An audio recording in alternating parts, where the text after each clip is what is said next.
So, evangelicals and Donald Trump. Hear it all in the time in the media.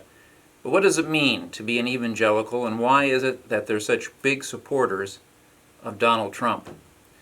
A lot of times in the media, the word evangelical has come to mean simply a traditionalist, a classical kind of Orthodox Christian, someone who follows those beliefs and doesn't really adapt their beliefs to the modern sensibility, and so are often at odds with some of the movements of the time.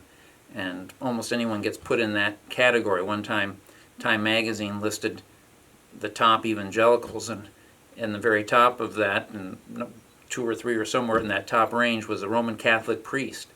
And which is an interesting thing, because evangelicals are normally seen as Protestant, but it just shows you that in the media oftentimes it simply means someone who is a traditionalist.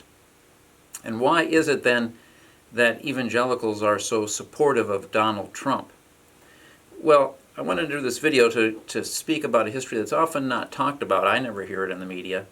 And it's a history of something that took place in the 1950s. A new movement was born in the 1950s through the magazine National Review. Many people know National Review, published by a very famous conservative, William F. Buckley, Jr. And at that magazine in the 50s, a new movement was born known as Fusionism. You can look it up on Wikipedia, Fusionism.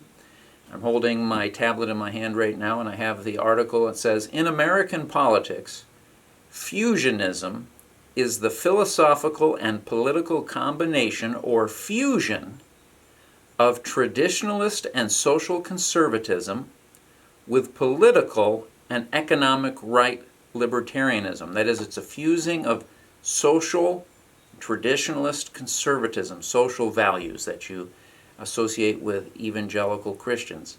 It's fusing it with political and economic right libertarianism. Economic libertarianism, where there's very little regulation of the economy, and there's very little taxation, and political libertarianism, little intrusion from the government. And both these things these two groups were brought together at this time and really gave birth to this new movement, which has really become the kind of conservative movement that people think of when they think of conservatism, especially the people like Ronald Reagan and others like that, George W. Bush. And fusionism has a long history among evangelical Protestants. There was an evangelical Protestant philosophy professor at Western Kentucky University in Bowling Green, Kentucky. In fact, he was the head of the philosophy and religion department. His name is Ronald Nash. Wrote many books, popular books for evangelical Protestant Christians. And one of the books that he wrote was Wealth and Poverty, Why Socialism Doesn't Work. And in there he describes his particular views about politics and why he holds to this kind of economic and political libertarianism.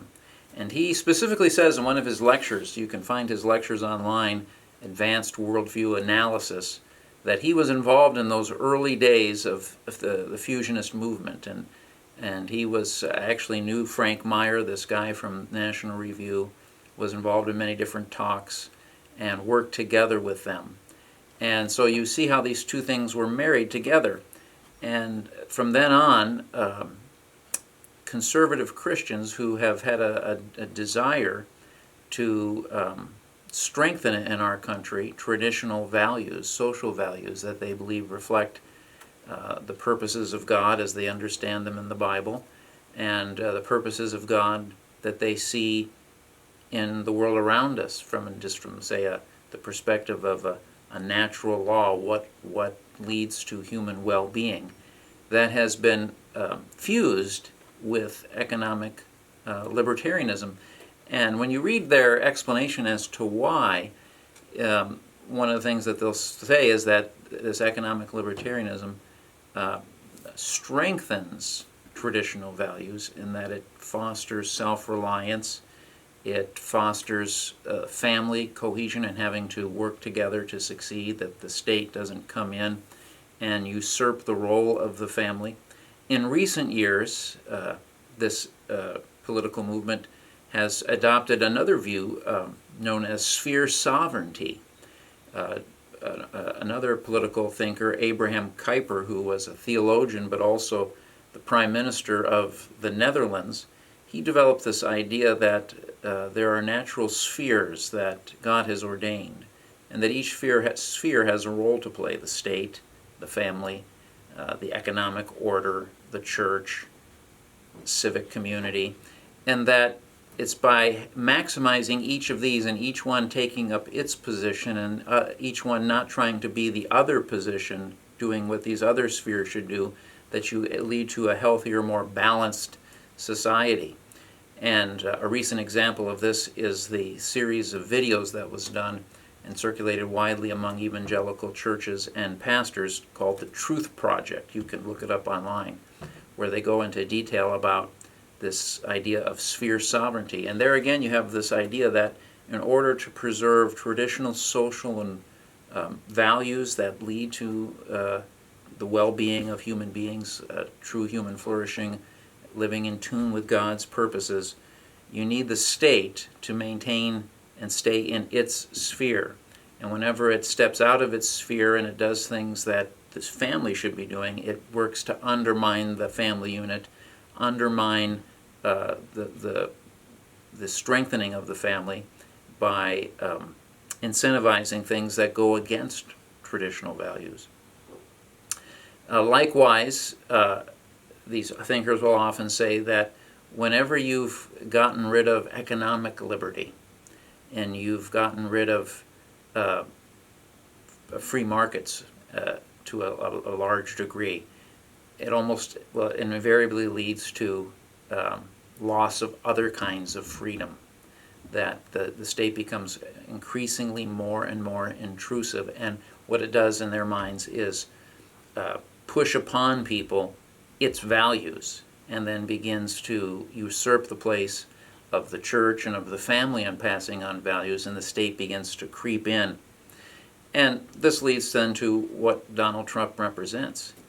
He represents someone for many of those evangelicals who is fighting for these very things that I'm talking about.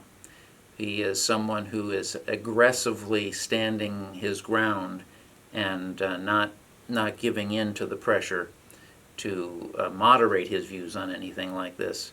And he gives his ear to them. And as many in that camp will tell you, compared to even Reagan or George W. Bush, two true fusionist politicians, Trump has actually accomplished more for their goals than any other president.